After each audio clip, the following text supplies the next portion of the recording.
Go to him therefore by sea, and take your own men with you. Or if you would rather travel by land, you can have a chariot, you can have horses, and here are my sons who can escort you to Lacedaemon, where Menelaus lives. Beg of him to speak the truth, and he will tell you no lies, for he is an excellent person." As he spoke, the sun set, and it came on dark, whereon Minerva said, "Sir, all that you have said is well. Now, however, order the tongues of the victims to be cut, and mix wine that we may make drink offerings to Neptune and the other immortals, and then go to bed, for it is bedtime.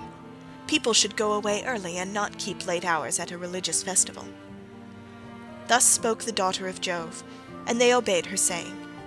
Men-servants poured water over the hands of the guests, while pages filled the mixing bowls with wine and water, and handed it round after giving every man his drink offering. Then they threw the tongues of the victims into the fire, and stood up to make their drink offerings.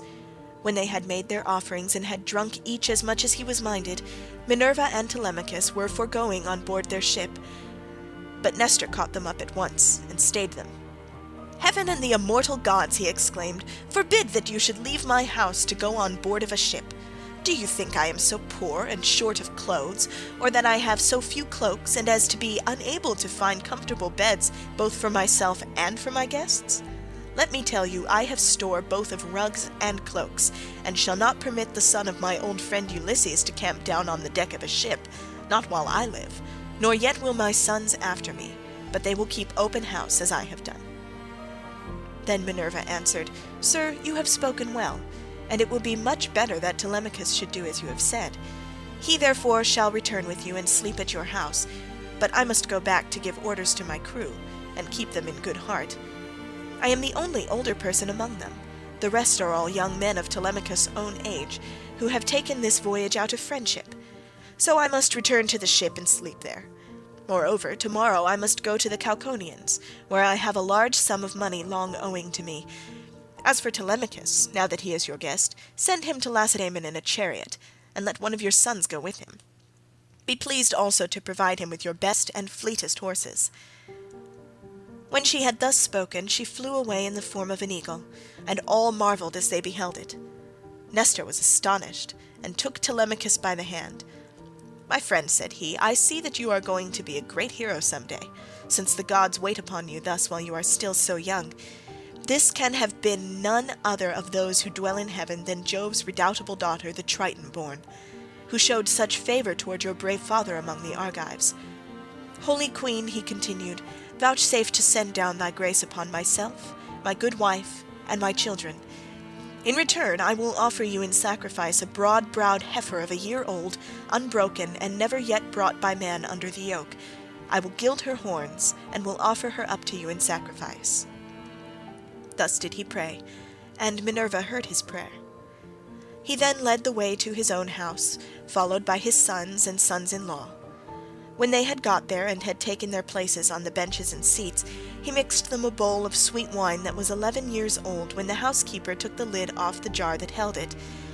As he mixed the wine, he prayed much, and made drink offerings to Minerva, daughter of aegis-bearing Jove. Then, when they had made their drink offerings and had drunk each as much as he was minded, the others went home to bed, each in his own abode. But Nestor put Telemachus to sleep in the room that was over the gateway, along with Pisistratus, who was the only unmarried son now left him.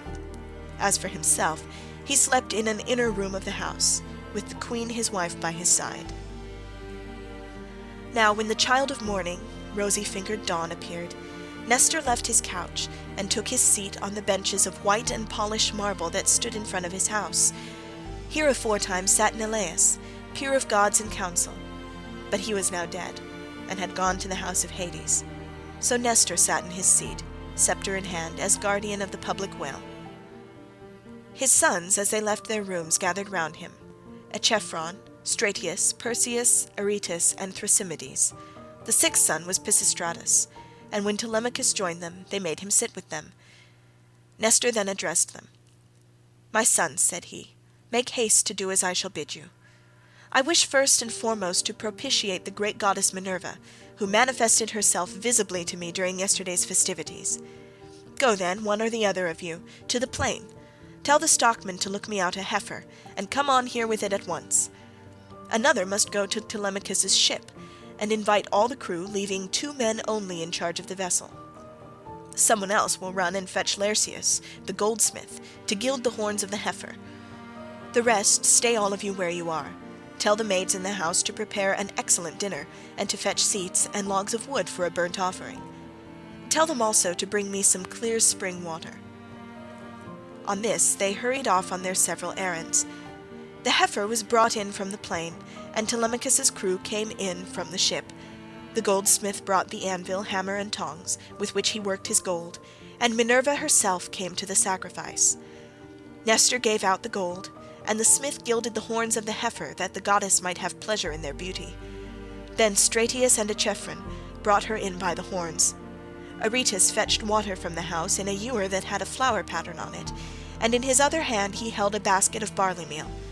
Sturdy Thrasymedes stood by with a sharp axe, ready to strike the heifer, while Perseus held a bucket, then netting his hands and sprinkling the barley meal, and he offered many a prayer to Minerva as he threw a lock from the heifer's head upon the fire.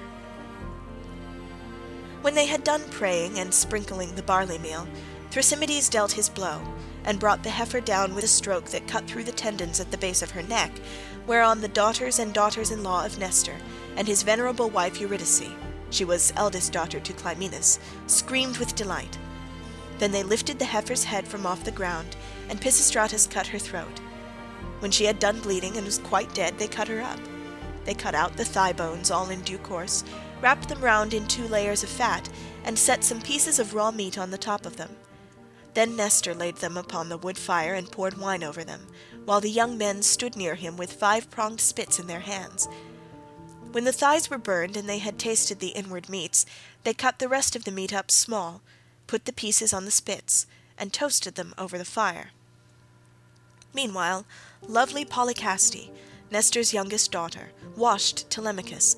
When she had washed him and anointed him with oil, she brought him a fair mantle and shirt, and he looked like a god as he came from the bath and took his seat by the side of Nestor. When the outer meats were done, they drew them off the spits and sat down to dinner, where they were waited upon by some worthy henchmen, who kept pouring them out their wine in cups of gold. As soon as they had had enough to eat and drink, Nestor said, "Sons, put Telemachus' horses to the chariot, that he may start at once." Thus did he speak, and they did even as he had said, and yoked the fleet horses to the chariot. The housekeeper packed them up a provision of bread, wine, and sweetmeats fit for the sons of princes. Then Telemachus got into the chariot, while Pisistratus gathered up the reins and took his seat beside him.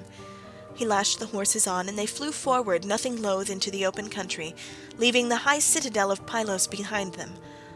All that day did they travel, swaying the yoke upon their necks till the sun went down and darkness was over all the land. Then they reached Pheræ, where Diocles lived, who was son to Ortilochus and grandson to Alphaeus. Here they passed the night, and Diocles entertained them hospitably.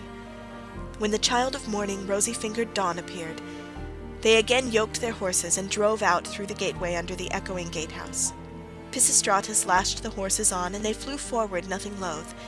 Presently they came to the cornlands of the open country, and in the course of time completed their journey, so well did their steeds take them.